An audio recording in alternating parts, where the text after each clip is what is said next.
Most of us know one or two people who've gone through in vitro fertilization, IVF, but you're telling us here that the use of reproductive technology is producing changes many of us could hardly imagine. How many IVF babies are born each year in the U.S.?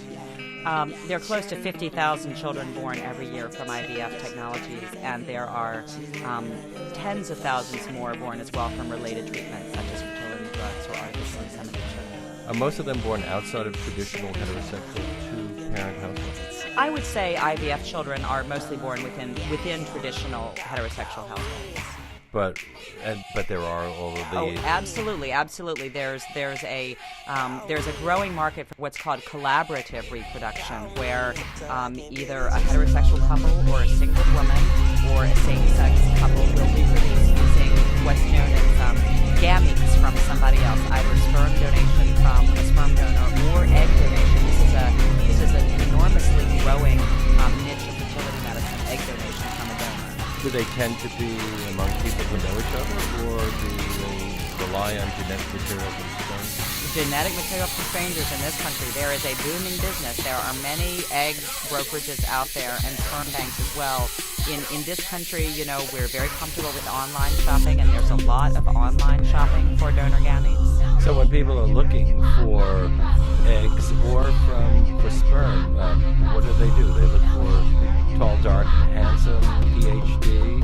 That is so interesting. There are some sperm banks that offer a more expensive category of sperm donor that would have a professional degree, a law degree, or a medical degree, or something. In general, people in this country are always looking for a very healthy donor. People are very health conscious. They're generally looking for a tall donor. They're often looking, if they're within a heterosexual couple or a same-sex relationship, they're often looking to match the person who will be the non-biological parent to create the appearance of biological relationship and to make everybody feel a little bit more like the child fits biologically into the family. But there's definitely a tendency toward, college-educated, high SATs. Sometimes they'll often say, if we're going to dive into the gene pool, let's dive into the deep end. Well, and they're looking for super babies. We'll get into where that doesn't always happen later.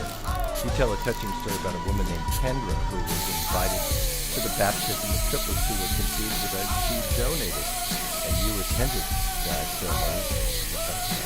Yes, I was very intrigued by this situation. I had actually gotten a call from the mother who was willing to talk about life with triplets, but she also happened to mention that she had conceived using an egg donor, that she always wanted her children to know who that donor was. She felt it was something they were entitled to know. So she made sure to select a donor who was willing to be open, which is somewhat unusual, although certainly possible. This is a young woman who takes a lot of satisfaction in helping people form their families, and the two women struck up a quite nice friendship. And this is rare because there's usually a lot of secrecy in these arrangements. There's a lot of secrecy. There's a lot of stigma still. Some mothers conceiving with egg donors can feel threatened by the donor, by the fact that she is fertile. They can feel threatened by the fear that somehow their children might view her as the real parent because of her genetic relationship. But this woman was not threatened. She was very grateful. Well, we've seen cases in the past where surrogate mothers decided they want to keep the baby, and so there have been legal precedents where Kendra might very well have said, hey, give me this kid after all. That's right. Although legally she could not have done that. And I think these situations, can work out, actually, as often as they can backfire. What about the triplets? Are multiple births common in these kinds of arrangements? This is a major part of my book. Multiple births are very, very common in IVF medicine. They are even more common in situations where an egg donor is used, because egg donors tend to be robustly fertile.